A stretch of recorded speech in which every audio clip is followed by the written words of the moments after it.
আসসালামু আলাইকুম রহমতুল্লাহ। M K জামান রচিত ইজিবিলাস অ্যান্ড নোট অ্যান্ড বিশ্বমানের বইয়ের পক্ষ থেকে আপনাদের স্বাগত। আজকের টিটালি বিষয় মার্সেন্টেজ অপারেশন ষষ্ঠ ক্লাস। আজকের ক্লাসে আমরা এই অধ্যায়ের 3 নম্বর format FIFO LIFO and average cost method নিয়ে আলোচনা করব। এই ফর্মেটে আমাদের দুইটা রিকোয়ারমেন্ট শিখতে হবে। ফিফো লিফো এবং এভারেজ মেথডে মূলধন পণ্য সংরক্ষণ পদ্ধতি শিখতে হবে পিরিয়ডিক্যাল এবং পারপেসিয়াল অনুযায়ী ছকের মাধ্যমে, আর রুলস অনুযায়ী পিরিয়ডিক্যাল এবং পারপেসিয়ালের জার্নাল করতে হবে।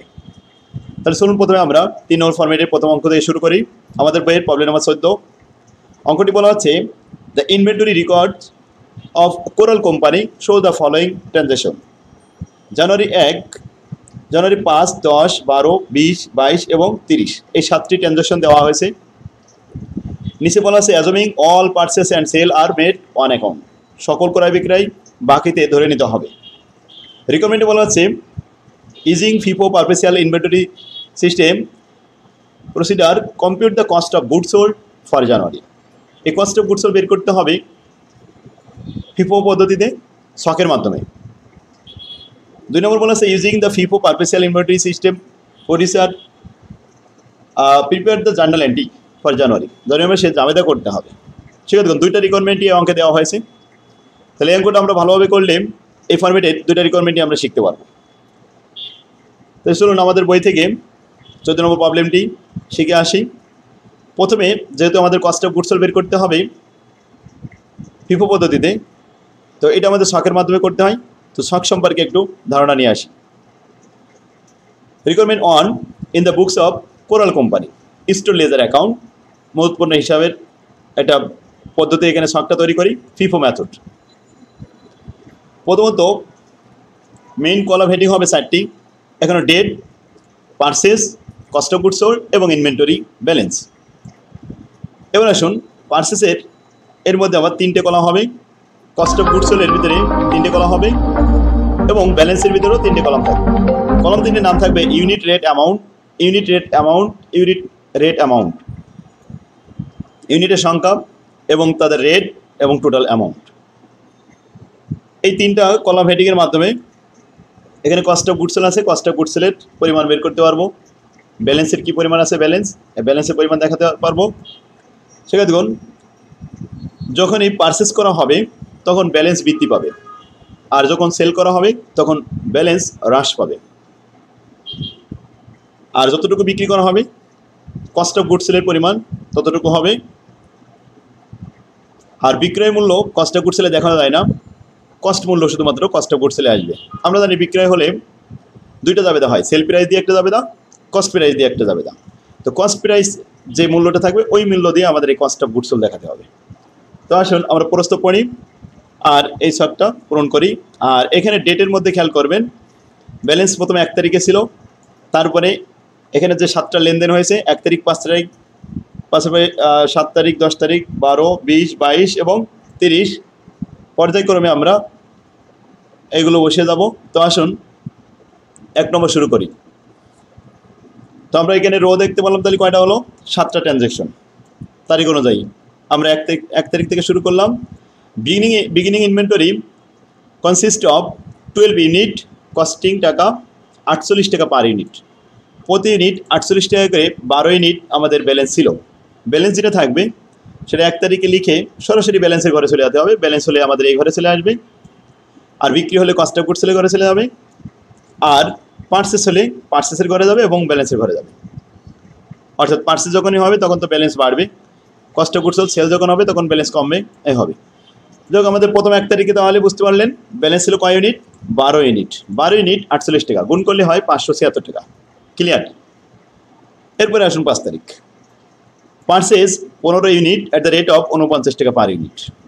তাহলে পারচেস আমাদের পারচেসের ঘরে বসানো হলো 15 ইউনিট 49 টাকা গুণ করলে হয় 735 টাকা। পারচেস করলে ব্যালেন্স বৃদ্ধি পাই। পূর্বে ব্যালেন্সে ছিল 12 ইউনিট 48 টাকা করে, সেটা আগে প্রথমে লেখা হলো, তারপরে 15 ইউনিট 49 টাকা করে লেখা হলো। তাহলে এখন ব্যালেন্সে 2 ধরনের মাল আছে, 48 টাকার মাল এবং 49 টাকার মাল। একটা 12 পিস, একটা 15 পিস, দুইটা সেপারেট করে আলাদাভাবে রাখতে হবে। এরপরে আসুন 10 তারিখে sold 9 unit at the rate of 108 টাকা পার ইউনিট। সেল প্রাইস দেওয়া আছে 108 টাকা। সেল প্রাইস আমাদের কস্ট অফ গুডস সেলে যাবে না, কস্ট অফ গুডস সেলে যাবে শুধুমাত্র কস্ট প্রাইস, আর সেল প্রাইস যাবে জাবেদা করার সময়। তো আসুন 9 ইউনিট বিক্রি করা হয়েছে, এটা 10 তারিখ লিখলাম। 9 ইউনিট কস্ট অফ গুডস সেলের ভিতরে, যখনই বিক্রি করব তখনই কস্ট অফ গুডস সেলের ভিতরে আসবে। তো 9 ইউনিট কত টাকা করে লিখবো, 48 টাকা না 49 টাকা, এটাই আমাদের পদ্ধতি খেয়াল করতে হবে। সেটা দেখুন, ফিফো যদি বলা হয় আগে, ফিফো পদ্ধতি মানে ফার্স্ট ইন ফার্স্ট আউট, ফার্স্টের মাল ফার্স্টে বিক্রি হবে, এটা হলো ফিফো পদ্ধতি। আর লিফো হলো লাস্টের মালটা ফার্স্টে বিক্রি হবে। লিফো মানে লাস্ট ইন ফার্স্ট আউট। যাই হোক, তাহলে এটা যেহেতু বলেছে ফিফো, তাহলে ফার্স্ট ইন ফার্স্ট আউট, ফার্স্টে যে মালটা ছিল 48 টাকা দর, ওই মাল থেকে আমাদের 9 ইউনিট বিক্রি করতে হবে। আর যদি লিফো বলা হতো তাহলে যে 15 ইউনিট ছিল 49 টাকা দামের মাল, এইটাই আমরা ফার্স্টে বিক্রি করতাম, তাহলে লিফো হতো। ক্লিয়ার? শুধুমাত্র এই বিক্রি করার সময় লিফো আর ফিফো বা এভারেজ এটা খেয়াল রাখতে হবে। তাছাড়া লিফো ফিফো এভারেজ অন্য কোনো ক্রয়ের সময়ও না বা ব্যালেন্স বের করার সময় না, শুধুমাত্র এই বিক্রয়ের সময় খেয়াল করতে হবে। যাক, বুঝতে পারছেন? তাহলে 9 ইউনিট 48 টাকা করে 432 টাকার মাল বিক্রি হয়ে গেছে। এখন 12 ইউনিট থেকে যদি 9 ইউনিট বিক্রি হয়ে যায়, 48 টাকার মাল আর কয় ইউনিট থাকে? অবশিষ্ট 3 ইউনিট থাকে। এই 3 ইউনিট 48 টাকা করে 144 টাকার মাল আছে। আর নিচে যে 15 ইউনিট ছিল 49 টাকার মাল ইনটেক অবস্থায়, সেটা বহল তবিয়াতে আছে 735 টাকার মাল। ক্লিয়ার? 10 তারিখ পর্যন্ত আমাদের ক্লিয়ার হলো। এবার আসুন 12 তারিখের লেনদেন। Sold 7 unit at the rate of 108 টাকা। এই যে 108 টাকা করে বিক্রি করা হচ্ছে, এটা শুধু জাবেদা করার সময় লাগবে, এছাড়া আমাদের কস্ট অফ গুডস সেলে এটা লাগে না। এখন 7 ইউনিট বিক্রি করা হলো 12 তারিখ। 12 তারিখ লিখলাম। 7 ইউনিট ফিফো পদ্ধতিতে প্রথমে আমাদের 3 ইউনিট যে আছে, এই ফার্স্টের মালটা ফার্স্টে নিতে হবে। 3 ইউনিট নেওয়ার পরে আর কত ইউনিট হলে 7 ইউনিট হবে? তাহলে 3-এর সাথে আরও 4 যোগ দিলে 7 হয়। প্রথমে 3 ইউনিট 48 টাকা দর, 144 টাকা। তারপরে 4 ইউনিট 49 টাকা করে গুণ করলে হয় 196 টাকা। 3.5 7 ইউনিট বিক্রি হয়ে গেল। এখন 15 ইউনিট থেকে 4 ইউনিট বিক্রি হয়ে গেলে অবশিষ্ট থাকে 11 ইউনিট 49 টাকা করে 539 টাকা। ক্লিয়ার? এটা ব্যালেন্স অবশিষ্ট থাকলো। এখন গোডাউনে এক প্রকারের মাল আছে, শুধুমাত্র 49 টাকা দরের মাল 11 পিস আছে। ক্লিয়ার? নেক্সট 20 তারিখ purchase 20 unit at the rate of 50 টাকা পার ইউনিট। ক্রয় করা হয়েছে এবার 50 টাকা দরের মাল 20 ইউনিট। তো পারচেজ করলে প্রথমেই পারচেজের ঘরে চলে আসবে 20 ইউনিট 50 টাকা, 1000 টাকার মাল। এটা আমাদের ব্যালেন্সে বৃদ্ধি পাবে। তাহলে ব্যালেন্সে আগে ছিল 11 ইউনিট 49 টাকা দরের 539 টাকার মাল, এখানে আবার যোগ হলো 20 ইউনিট 50 টাকা দরের 1000 টাকার মাল। এখন আমাদের গোডাউনে 2 প্রকারের মাল আছে, 49 টাকা দরের 11 পিস মাল, 50 টাকা দরের 20 পিস মাল আছে। এবার বিক্রি করলে ফার্স্টের মালটা ফার্স্টে বিক্রি হবে, যেহেতু 2 ধরনের মাল আছে। 22 তারিখে লেনদেন আসুন। পারচেজ 5 ইউনিট 51 টাকা দরের, 51 টাকা করে আবার 5 ইউনিট কিনেছে, তাহলে 3 ধরনের মাল হয়ে গেল, 49 টাকা 50 টাকা এবং 51 টাকার মাল। যাই হোক, 22 তারিখে আমরা প্রথম পারচেজের ঘরে দিলাম 5 ইউনিট 51 টাকা 255 টাকার মাল। এটা ব্যালেন্সে আসলো। আগের যে ব্যালেন্স ছিল 11 পিস আর 20 পিস, এটা লেখা হলো, পরে 5 পিস লেখা হলো। 49 টাকা 50 টাকা এবং 51 টাকা, এতে আসে 539 টাকা, 1000 টাকা এবং 255 টাকা। আশা করি বুঝতে পারছেন। 3 ধরনের মাল এখন গোডাউনে আছে। এখনই যদি বিক্রি হয় তাহলে ফার্স্টের মালটা আগে বিক্রি হবে।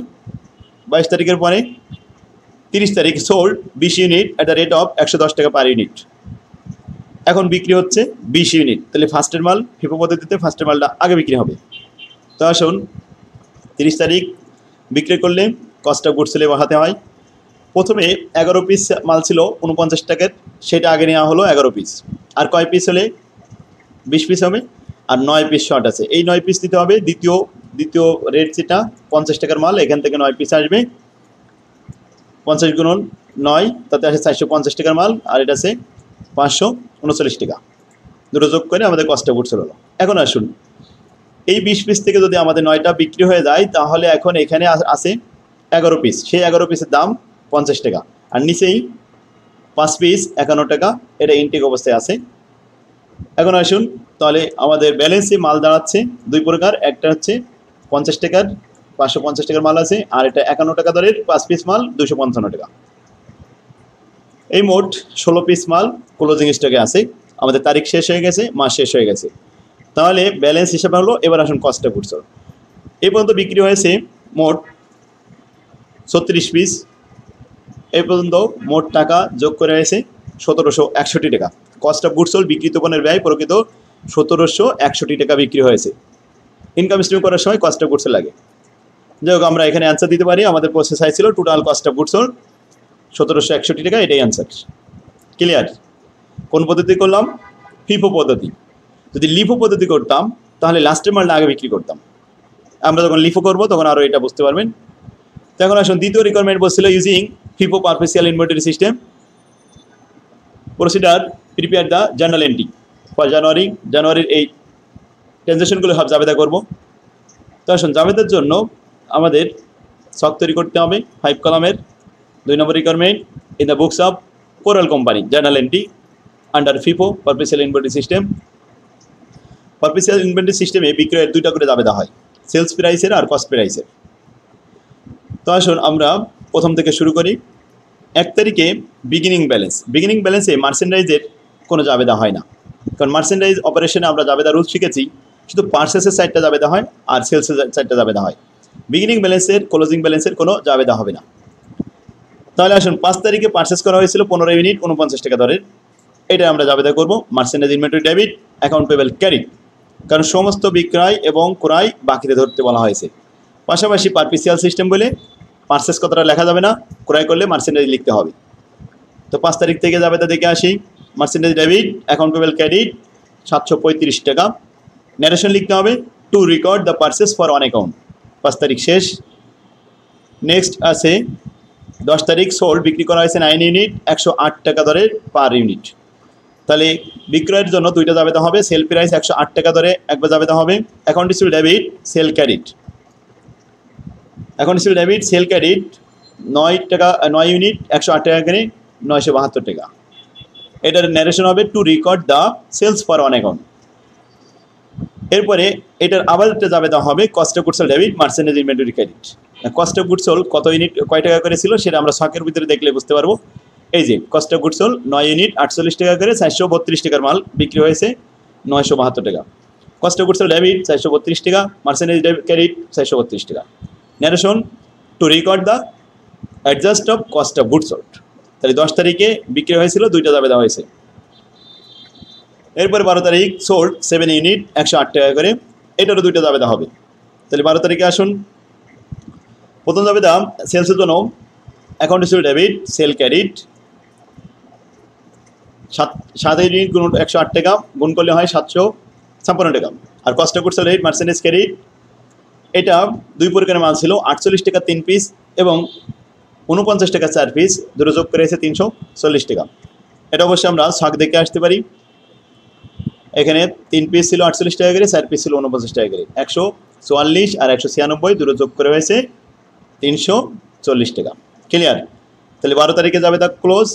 এবার আসুন 12 তারিখের পরে 20 তারিখ পার্সেস 20 ইউনিট 50 টাকা করে, জাবেদা হবে merchandise debit account payable credit 20 গুণন 50, এতে আসবে 1000 টাকা। চলুন আমরা জাবেদাটা দেখে আসি। 20 তারিখের merchandise debit account payable credit 1000 টাকা। পরবর্তীতে 22 তারিখ পার্সেস 5 ইউনিট 51 টাকা করে, এটা জাবেদা হবে merchandise debit account payable credit 22 তারিখে, গুণ করলাম 5 ইউনিট 51 টাকা করে 255 টাকা। জাবেদা ক্লোজ। এটার ন্যারেশন লিখতে হবে to record the purchase for on account. 22 তারিখের পরে 30 তারিখ sold 20 unit at the rate of 110 টাকা করে পার ইউনিট, এটা 2টা জাবেদা হবে 30 তারিখে। প্রথমে সেলসে জাবেদা account receive debit sale credit 20 unit 110 টাকা করে, এতে আসে 2200 টাকা। আর cost of goods sold debit merchandise credit, cost of goods sold প্রথমে 11 পিস ছিল 49 টাকা দরের, তারপরে 9 পিস ছিল 50 টাকা দরের, যোগ করে হয়েছে 989 টাকা। ক্লিয়ার? এটা আমরা ছকে দেখে আসতে পারি। দেখুন এই ছকে দেখানো হয়েছিল 11 পিস 49 টাকা দরের আর 9 পিস 50 টাকা দরের 539 টাকা আর 450 টাকা, যোগ করে মোট হয়েছে কত টাকা? 989 টাকা। ঠিক আছে, দেখুন এই ছিল আমাদের ফিফো পদ্ধতিতে জার্নাল এবং মার্চেন্ডাইজ অপারেশনের মজুত পণ্যের হিসাব। ছকের মাধ্যমে যখন মজুত পণ্য আমরা হিসাব করবো সবসময় এই তিনটা কলাম থাকবে। প্রথমে purchase, cost of goods sold আর মার্চেন্টেজ ইনভেন্টরি ব্যালেন্স। এর প্রত্যেকের আবার 3টে করে কলাম থাকবে, 3 3 9টা কলাম। ইউনিট, রেট, অ্যামাউন্ট, এভাবে। ক্লিয়ার? তাহলে ছকও বুঝতে পারলেন। তো আমরা ফিফো পদ্ধতিতে একটা অঙ্ক করলাম। এবার আসুন আরেকটা অঙ্ক আমরা দেখি। আগের অঙ্কটা ছিল পারপিসিয়াল সিস্টেম, এবার আসি আমরা পিরিয়ডিক্যাল সিস্টেমে দেখি। এটাও একটা ছক তৈরি করতে হয় পিরিয়ডিক্যাল সিস্টেমে। প্রশ্নটি 15 নম্বরে বলা হচ্ছে, Mamun company is a retailer dealing in a single product. Beginning inventory at January 1st of this year 0, opening inventory ছিল না। অপারেটিং এক্সপেন্সেস ফর দিস সাম ইয়ার, এবছরে সেম ইয়ারে অপারেটিং এক্সপেন্স ছিল কত? 10,000 টাকা। ইনকাম স্টেটমেন্ট করার সময় এটা লাগবে। And there are 1000 common stock share outstanding, এবং তাদের 1000 শেয়ার আছে, common stock share 1000 share piece. The following purchase are made this year. এবছরে ক্রয় হয়েছিল, ক্রয়ের পরিমাণ দেখানো হয়েছে। জানুয়ারিতে 200 ইউনিট, মার্চে 300 ইউনিট, জুন মাসে 600 ইউনিট, অক্টোবরে 300 ইউনিট, ডিসেম্বরে 600 ইউনিট, টোটাল মিলে 2000 ইউনিট ক্রয় করেছিল। সেল কবে করেছিল, কয় ইউনিট করেছে কিছুই বলা নেই। ক্রয়ের রেট দেওয়া আছে, পরিমাণ দেওয়া আছে। মোট ক্রয়ের পরিমাণ ছিল 25,600 টাকা। প্রত্যেকটা স্পেসিফিকভাবে দেওয়া আছে, রেটও আলাদা দেওয়া আছে। নিচে বলা আছে ending inventory at December 31 500 unit. বলছে ডিসেম্বরে ক্লোজিং ইনভেন্টরি ছিল 500 ইউনিট। এখন কত ইউনিট মোট ক্রয় করেছিল? 2000 ইউনিট। আর কত বিক্রি করেছে বলা নেই, তবে এখানে ক্লোজিং ইনভেন্টরি দেওয়া আছে 500 ইউনিট। সেক্ষেত্রে দেখুন এটাকে বলা হয় পিরিয়ডিক্যাল সিস্টেম। একটা পিরিয়ড পরে হিসাবটা হয়, সারা পিরিয়ডে কতটুকু ক্রয় করেছে, কত ইউনিট ওপেনিং ছিল, কত ইউনিট ক্লোজিং আছে, আর বিক্রয় আমরা হিসাব করে বের করে নিতে পারবো।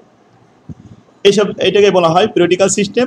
এখান থেকে বলছে এন্ডিং, এখানে বলছে end of the year asset excluding inventories the amount of 80,000 টাকার অ্যাসেট আছে, অফ হুইচ 60,000 টাকা অফ দ্য 80,000 টাকা আর current asset. Current liability amount 35,000 টাকা, লং টার্ম লাইবিলিটি 20,000 টাকা। এগুলো অবশ্যই ব্যালেন্স শিট করার সময় লাগে, এগুলো আমাদের ইনকাম স্টেটমেন্টে প্রয়োজন নেই। নিচে রিকোয়ারমেন্টে বলা আছে ডিটারমাইন দ্য নেট ইনকাম। আমাদের ইনকাম স্টেটমেন্ট করতে হবে for this year under the each of the following inventory method. Following inventory method তাহলে কী কী দেওয়া হয়েছে সেগুলো দেখতে হবে। Assuming a sale price of 30 টাকা পার ইউনিট, প্রতি ইউনিট ধরে নিতে হবে 30 টাকা করে বিক্রি হয়েছে। And ignoring income tax, income tax দেওয়া লাগবে না।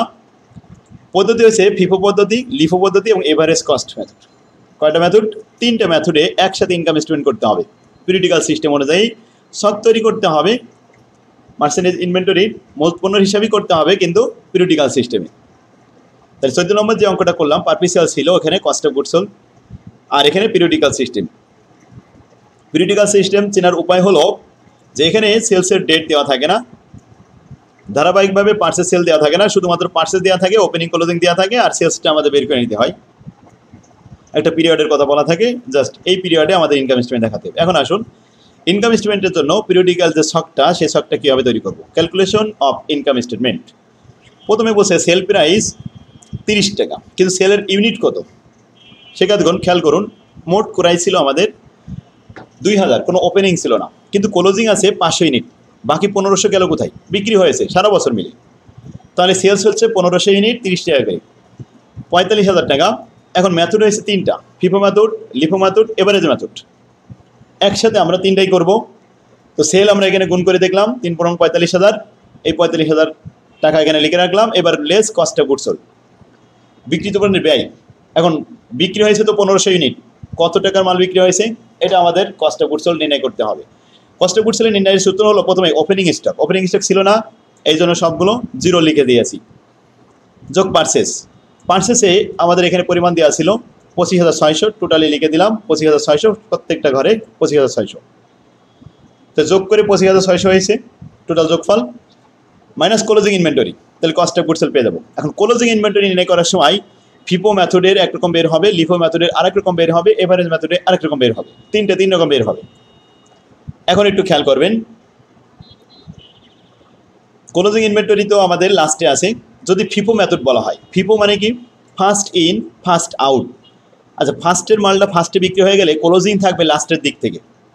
লাস্টে যখন ডিসেম্বরে আমরা মাল কিনলাম 600 ইউনিট, কয় টাকা করে? 15 টাকা করে। এর মধ্যে থেকে 500 ইউনিট ক্লোজিং আছে, কারণ ফিফো পদ্ধতি করলে লাস্টে মালটা ক্লোজিং থাকবে। ক্লিয়ার? ভালো করে খেয়াল করুন। তাহলে ফার্স্টের মাল বিক্রি হয়ে গেছে, লাস্টের মাল ক্লোজিং আছে। এখন ক্লোজিং আছে আমরা ধরে নিলাম, এখানে 500 ইউনিট তো দেখা যাচ্ছে 15 টাকা করে, তাহলে 500 গুণন 15, তাতে আসে কত? 5 15 75। আমি অবশ্যই ওয়ার্কিংটা করে দিয়েছি, এটা দেখলে হবে। যেমন দেখুন এখানে সেল ছিল 1500 unit, cost of goods sold আমি এখানে লিখে দিলাম যে ক্লোজিং ইনভেন্টরি ফিফো মেথডে 500 ইউনিট ক্লোজিং আছে, 15 টাকা দরে, 5 15 75, 7500 টাকা। ক্লিয়ার? তাহলে 7500 টাকা লিখলাম। আচ্ছা, এবার আসুন লিফো। লিফো মেথডে লাস্টের মালটা আগে বিক্রি হয়ে যায় আর ফার্স্টের মালটা পড়ে থাকে। তাহলে ফার্স্টের মালটা বলেন তো এখানে কত টাকা করে? এখানে ছিল 200 পিস 20 টাকা দরে, কিন্তু আমার ক্লোজিং ইনভেন্টরি তো 500 পিস, তারপর 300 পিস 10 টাকা দরে। এই 300 আর 200 মিলে 500, তাহলে এই দুইটা মিলে 4000 আর 3000 কত হয়? 7000। তো এটা আমরা দেখাইছি, দেখুন এখানে 200 পিস 20 টাকা করে 4000 টাকা, 300 পিস 10 টাকা করে 3000 টাকা, 3.5 7000 টাকা ক্লোজিং ইনভেন্টরি। ক্লিয়ার? এবার আসুন এভারেজ মেথড। এভারেজ মেথড হচ্ছে টোটাল ব্যয়কে টোটাল প্রোডাকশন টোটাল ইউনিট দ্বারা ভাগ করে রেট বের করতে হয়। তাহলে টোটাল ব্যয় ছিল 25600 টাকা আর টোটাল পার্সেস ছিল 2000 ইউনিট। তো আমরা রেট বের করলাম ভাগ করে, এবার ক্লোজিং ইনভেন্টরি 500 দিয়ে গুণ করলাম, তাতে আসলো 6400 টাকা। এটাই ক্লোজিং ফিগার হচ্ছে ক্লোজিং ইনভেন্টরি 6400 টাকা। ক্লিয়ার? একসাথে আমরা 3টা পদ্ধতি দেখালাম, আশা করি বুঝতে পারছেন। এখন আমরা বিয়োগ করি। বিয়োগ করার পরে ফলাফল পেয়েছি 18100 টাকা কস্ট অফ গুডস সোল্ড, 18600 টাকা, 19200 টাকা। সেলসের পরিমাণ সবারই 45000 ছিল, কিন্তু কস্ট অফ গুডস সোল্ড 3 জনের 3 রকম হয়েছে। এখন বিয়োগ করার পরে গ্রোস প্রফিট 3 রকম আসলো। Gross profit 26900। কীভাবে বের করলাম? সেলস থেকে কস্ট অফ গুডস সোল্ড বাদ দিলাম, এই যে sale minus cost of goods sold 26900, 26400, 25800, gross profit শেষ। গ্রোস প্রফিটের পরে অপারেটিং খরচ বাদ দিতে হয়। অপারেটিং খরচ আছে প্রত্যেকটা ঘরে 10000 টাকা। কোথায় পেলাম? খরচে লেখা ছিল, এখানে লেখা ছিল অপারেটিং খরচ 10000 টাকা, আর কোনো খরচ নেই। তো অপারেটিং খরচটা মাইনাস করার পরে যেটা হবে এটা হবে নিট প্রফিট। তো নিট প্রফিট 16900, 16400, 15800। এরপর নাম্বার অফ শেয়ার, সবার ঘরে নাম্বার অফ শেয়ার পাঠিয়ে দিলাম 1000 শেয়ার, ভাগ করে দিলাম 16 টাকা 90 পয়সা, 16 টাকা 40 পয়সা, 15 টাকা 80 পয়সা। এইটা হলো আর্নিং পার শেয়ার, ইপিএস। ক্লিয়ার? সেক্ষেত্রে তাহলে আমরা বুঝতে পেরেছি ইনকাম স্টেটমেন্ট পিরিয়ডিক্যাল সিস্টেমে। পিরিয়ডিক্যাল সিস্টেমে আরেকটা ঘর আছে, আমরা সেটাও আলোচনা করতে পারি। তো আজকের ক্লাসে আমরা এটা নিয়ে আলোচনা করব না, আগামী ক্লাসে পরবর্তী অঙ্কগুলো দেখাবো। পিরিয়ডিক্যাল সিস্টেমে আরও কয়েকটা অঙ্ক আছে, আমরা এই অঙ্কগুলো দেখে 3 নম্বর ফর্মেট শেষ করবো ইনশাল্লাহ আগামী ক্লাসে। সেক্ষেত্রে তাহলে আজকের ক্লাস আমাদের এখানে শেষ হলো। আল্লাহ হাফেজ, আসসালামু আলাইকুম রহমতুল্লাহ।